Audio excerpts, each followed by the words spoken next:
Eu sei que parece bem fofa aquela cena da Ellie tocando violão, com a Dina se aproximando e se apaixonando cada vez mais, e de fato tem algo muito bonito nesse momento que significa muitas coisas ao mesmo tempo.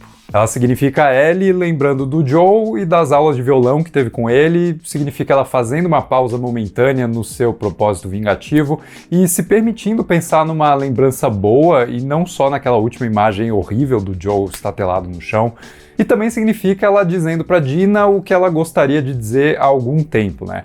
Mas agora com uma ajudinha da música Take On Me, que já tinha aparecido na primeira temporada, quando ela estava lá no shopping abandonado com a Riley, a sua primeira e trágica paixãozinha de adolescente. Só que dessa vez, ao invés de a música surgir fora do universo da série, sendo usada na trilha sonora extra-diegética, ela é cantada pela Ellie numa serenata que recria um momento bem bonito do jogo e que se relaciona diretamente com esse afeto que está se desenvolvendo entre ela e a Dina. Ou seja, se na primeira temporada a música parece quase como uma manifestação do que a Ellie estaria ouvindo dentro da sua cabeça quando ela brinca nas escadas rolantes com essa amiga e namorada em potencial, agora a Ellie consegue pôr para fora essa expectativa usando a sua própria voz para dar vida à música Take On Me, na esperança de, com isso, também conseguir concretizar o seu relacionamento com a Dina, coisa que ela não pôde fazer com a Riley. Só que daí vem a letra de Take On Me e adiciona uma espécie de mau presságio a esse momento fofinho,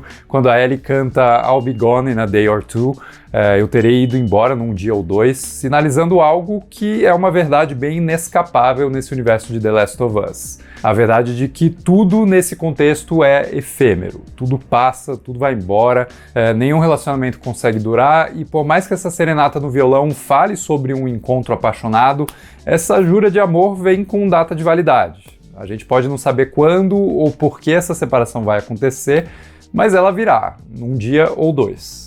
E eu acho que isso adiciona outro peso ao próprio nome do episódio, Dia 1, que chega como o início dessa contagem de tempo limitado. Com isso em mente, spoilers do quarto episódio da segunda temporada de The Last of Us pra gente discutir alguns detalhes. Bom, eu acho que essa promessa de que as pessoas vão embora em pouco tempo acaba se estendendo para os outros núcleos da série também, mesmo que esse desaparecimento nem sempre aconteça fisicamente, através da morte. Mas existe uma morte da consciência, que precede muitas vezes a morte literal e que parece ocorrer de forma bem intensa nessa cidade maldita de Seattle, como bem aponta a Dina ao testemunhar os corpos pendurados na estação de TV. Nesse lugar, o ciclo de violência que está lentamente se apoderando da Ellie e da Dina já tomou conta das duas facções presentes, os Serafitas e os Lobos da WLF, que inclusive parecem cientes disso, mas não se importam. Como fica claro na introdução do Isaac, reprisando seu papel no jogo, né, e trazendo aquele vozeirão inconfundível, porque nesse início ele acaba traindo a Fedra e os seus colegas militares por sentir que ele foi traído em primeiro lugar, mas poupa um dos soldados que parecia ter uma certa consciência. Embora logo a narrativa salta para o futuro e esse mesmo soldado surge muito mais desumanizado ao comemorar a morte de um dos Serafitas como se ele fosse um animal abatido. Aliás, nem a morte de animais deveria ser comemorada, mas enfim. Isso acontece, aliás, na cena do Isaac perdendo a paciência com esse seu prisioneiro, que insistia na retórica de quem começou tudo isso, quem atacou primeiro, quem matou mais crianças. Numa cena que também estabelece muito bem o nível de crença dessa facção religiosa, quando o Isaac queima uma das mãos do prisioneiro, que depois se entrega para uma série de orações à sua profetisa, e daí quando o Isaac vai queimar a outra mão, essa mão já está ali estendida, pronta para receber o castigo que vier. Uma aceitação completa do martírio em nome dessa fé. Aliás, se no episódio anterior a gente viu esse povo sendo introduzido de forma humanizada, agora eles parecem igualmente sanguinários, de novo numa ilustração dessa violência que ocorre mutuamente, né? Mesmo que adotando estratégias diferentes. Uns com armas, outros com arcos e flechas. E eu digo que a Ellie e a Dina parecem começar a trilhar esse caminho de desumanização e perda da consciência, não só porque eu joguei o jogo, mas porque elas concordam em matar qualquer lobo que aparecer pela frente, independente se ele fez parte do grupo da Abby ou não. E eu sei que existe a impressão na internet de elas estarem bem menos traumatizadas nessa jornada do que na versão do jogo, né? Essa tem sido uma reclamação frequente, mas para mim, esse bom humor e flerte que ocorre entre elas parece justamente mascarar essa transição de um caráter inocente para um espírito vingativo. Para mim, essa transição está acontecendo sim, mesmo que não do jeito explícito e didático como algumas pessoas gostariam. O que me traz as principais mudanças em relação ao jogo, lembrando que eu só vou comentar o que acontece na história até esse ponto, e não depois disso. Mas cara, eu adorei que a consumação do relacionamento entre as duas acontece agora, e não no início da história como no jogo, né? Depois de um certo tempo, e principalmente depois de elas descobrirem verdades importantes uma sobre a outra. Como o fato de a Dina estar grávida do Jesse e da Ellie ser imune, algo que vem à tona quando ela usa o seu braço para impedir que a Dina seja infectada e sequer percebe as implicações disso para sua amiga. O que rende uma das melhores cenas da série em termos de atuação, quando a Ellie precisa convencer a Dina de que ela não vai se transformar, enquanto a Dina luta consigo mesma internamente ao saber que ela precisa fazer o que ela não quer fazer, né? Sério, eu achei uma aula de atuação da Bella Ramsey e da Isabella Merced.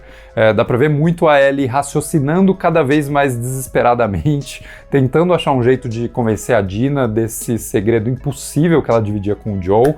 E a Dina quase que aceitando o argumento mais por se encontrar paralisada nesse momento do que por qualquer outro motivo racional. E daí a ótima direção da Kate Herron vai lá e enfatiza o suspense desse momento, quando a Ellie acorda algumas horas depois e a Dina aponta sua arma e a sua lanterna na direção dela, e essa luz praticamente ofuscante esconde por completo o seu rosto, né?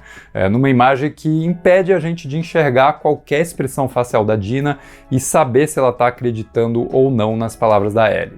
E fazendo dela, nesse momento, uma figura até assustadora, né? Completamente despida de todo o carisma e toda a empatia da personagem, e que existe só como uma representação desse ato incontornável de executar alguém que foi infectado. Felizmente não é o que acontece, e daí eu acho maravilhoso que a liberação de toda essa adrenalina vem nessa entrega por completo ao prazer, incluindo uma ótima cena delas acordando e conversando sobre isso, coisa que nem sempre acontece em séries que acabam pulando essa etapa do pós-sexo. Mas enfim, no geral, eu gostei desse episódio, eu acho que ele tem um pouco de tudo que faz de The Last of Us uma história intrigante, né? Ele tem inclusive o que muita gente estava sentindo falta, a ação e o terror, numa cena que faz um ótimo uso de um cenário real construído pela equipe de produção. Aquela estação de metrô subterrânea invadida pelos infectados. E eu entendo a frustração de quem acha que a série sempre poderia entregar mais nesse sentido, né? Quando a gente joga, a gente passa muito tempo lidando com esse tipo de desafio e na TV esses momentos sempre passam mais rápido do que no jogo, né? Mas porque a gente está assistindo a uma narrativa muito diferente, que não está equilibrando história com jogabilidade interativa, mas que pretende fazer desses personagens pessoas ainda mais humanas e vulneráveis, focadas em sobreviver e escapar do perigo o mais rápido possível. Então eu acho coerente que exista essa adaptação de ritmo, né, em relação à ação. Mas é isso, eu gostei e tô empolgado pro próximo, né? E você, o que você achou? Comenta aqui embaixo, vamos continuar essa discussão. E se gostou do vídeo, não esquece de deixar um like, se inscrever no canal, apertar o botão de hype aqui embaixo e a gente se vê no próximo vídeo.